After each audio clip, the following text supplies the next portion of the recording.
Assalomu alaykum aziz yurtdoshlar. What's up fellas? Bugun va nihoyat o'zim maqsad qilib qo'ygan loyihamni boshlashga niyat qilgan edim va boshlayapman ham.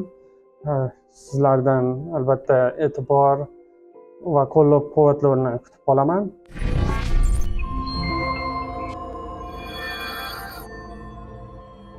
Hozirgi O'zbekiston vaziyatida yoki Markaziy Osiyoda yoki umumiy dunyo bo'yicha xalqaro yoki geosiyosatda Xitoyning o'rni juda baland bo'lib ketyapti va hozirgi O'zbekiston jamiyatida Xitoy mavzusiga juda ko'p talab bo'layotgani uchun va undan tashqari meni o'zim shaxsan Xitoy bo'yicha mutaxassis bo'lganim uchun Xitoyda birinchi magistraturam o'sha xalqaro siyosat bo'yicha va Amerikada, AQShda ham xuddi shu yo'nalish bo'yicha Xitoyda ko'proq va chuqurroq o'rganish bo'yicha xalqaro siyosat bo'yicha magistraturani ham bitirishga muvaffaq bo'ldim.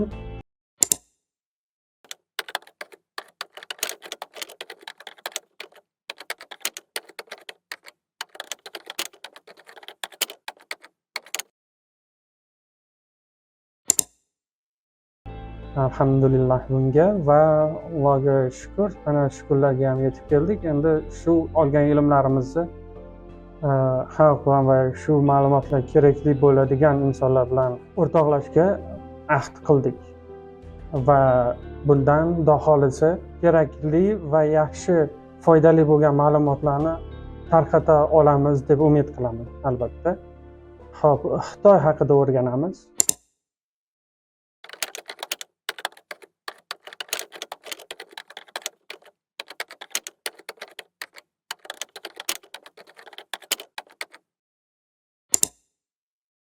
Xitoyni eng birinchi o'sha boshlang'ich nuqtasidan boshlab to hozirgi davrgacha uning ijtimoiy iqtisodiy o'sishi, kamayishi yoki xato kamchiliklari yoki yutuqlarini ko'rib chiqishga harakat qilamiz va siyosiy tomondan ham ko'rib chiqamiz. Albatta birinchi boshlang'ich nuqtasi bu o'sha opium urushlaridan keyingi bo'lgan vaziyat.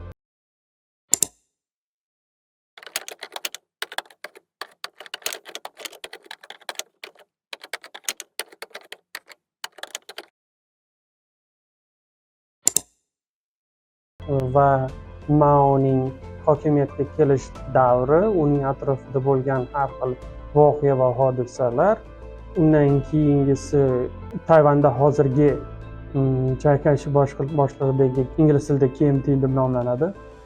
Ularning to'qnashuvlari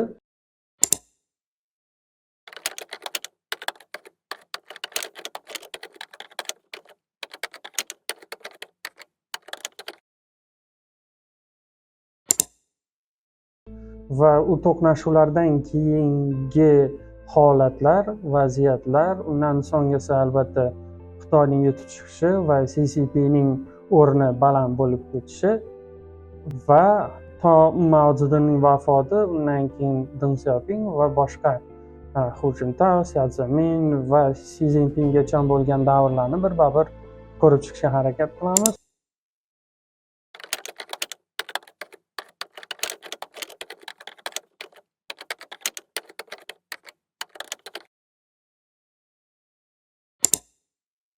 Undan tashqari boshqa kerakli ma'lumotlarni biz ochiq dara ma'lumotlari Xitoy davlat tomonidan taqdim etilgan dara ma'lumotlarini ham o'rganib chiqishga harakat qilamiz hammasini.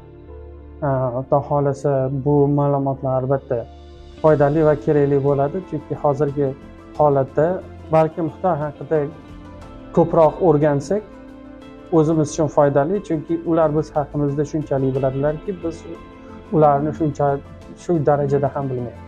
Bu mening fikrim albatta.